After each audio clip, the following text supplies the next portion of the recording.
जो आखिरी बात आपके सामने रखूंगा वो तो आपको इससे भी ज़्यादा तकलीफ देगी कि आपको शायद पता नहीं कि आप 75 साल से आज़ाद तो हो गए हैं, लेकिन ब्रिटिश इंडिया के अंदर जब ब्रिटिश राज था, अंग्रेज़ साहब बहादुर ने कुछ कवानीन बनाए हुए थे, हम गुलाम थे, वो आका थे। सिर्फ आका अपने घर के ऊपर झंडा लगा सकता था, गुलाम नहीं लगा सकते थे। गाड़ी के ऊपर सिर्फ आका अपना झंडा लगा सकता था, गुलाम नहीं लगा सकते थे। दफ्तर के ऊपर या कारोबार के ऊपर आका अपना झंडा लगा सकता था, गुलाम नहीं लगा सकते थे। तो पाकिस्तान जब बन गया 75 साल तो हम दोबारा गुलाम हो गए। गोरा साहब चला गया, हम हमारी तरह की चमड़ी वाले साहब के गुलाम हो गए। हमारी तरह वाले चमड़ी का जो साहब है वो गोरा साहब से भी ज़्यादा बदतर और गोरा साहब से भी ज़्यादा जालिम और गोरा साहब से भी ज़्यादा वो जुल्म करने वाला है। उसने इन कवानीन को जारी रखा। इसके ऊपर भी मैं आपके साथ तफसीली बात करूंगा। तो आखिरी जो चीज़ मैं आपके सामने रखने लगा हूं उसको मैं सबसे पहले बयान करता हूं, उसके बाद मैं दूसरी खबरों की तरफ आता हूं।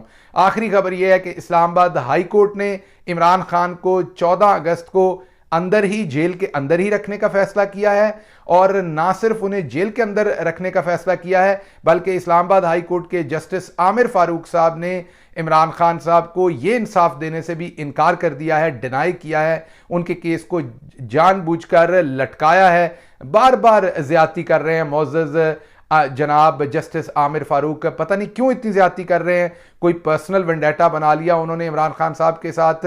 अगर उनके ऊपर प्रेशर भी है तो फिर भी इतना जुल्म नहीं करना चाहिए जस्टिस साहब को जितना जुल्म वो कर रहे हैं कि 14 अगस्त जब जश्न आज़ादी है, जब कैदियों की सज़ाएं कम की जाती हैं, जब कैदियों के साथ हुस्न सलूक किया जाता है, ऐन उस वक्त इमरान खान की जो पटिशन है उसको लैतो लाल के साथ लटकाया जाता है। कभी जस्टिस साहब कहते हैं मैं बीमार हो गया हूं, लेकिन सुनना मैं नहीं है। हालांकि इतने सारे मुअज़्ज़ज़ जज साहबान उस अदालत के अंदर मौजूद हैं जो इक्वली कॉम्पिटेंट हैं, और जस्टिस आमिर फारूक साहब मुअज़्ज़ज़ हैं जज, उनके बारे में तो इमरान खान अपना अदम एतमाद भी दे चुके हैं। आपको याद होना चाहिए जस्टिस साहब ने ही मेरे बारे में भी फैसला किया था जिसमें मुझे वापस दोबारा तशद्दुद के लिए भेज दिया गया था रिमांड के ऊपर।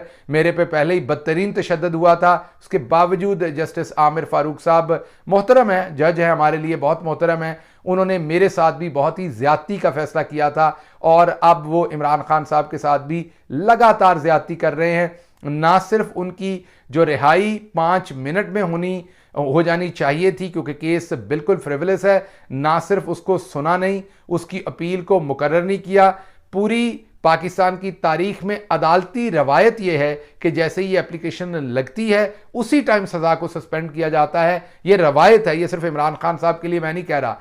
ना सिर्फ उन्होंने ये नहीं किया बल्कि ना अगले दिन की तारीख दी, ना उससे अगले दिन की तारीख दी, डेट इन ऑफिस कर दी ताकि मर्जी से डेट डालें जब उनका दिल करे। और उसके साथ साथ जो इमरान खान साहब इस टाइम काल कोठरी में हैं, सजाए मौत की कोठरी के अंदर हैं, जहां पर बिच्छू कीड़े तमाम चीज़ें छोड़ी गई हैं, बदतरीन हालात हैं वहां पर, डॉक्टर का मुआयना नहीं हो रहा। आप याद कीजिए नवाज शरीफ का डॉक्टर तो उनके साथ ही जेल में रहता था, यहाँ डॉक्टर भी उनको नहीं मिल सकता, उनके वकील भी नहीं मिल सकते। लेकिन आमिर फारूक साहब को तरस नहीं आ रहा।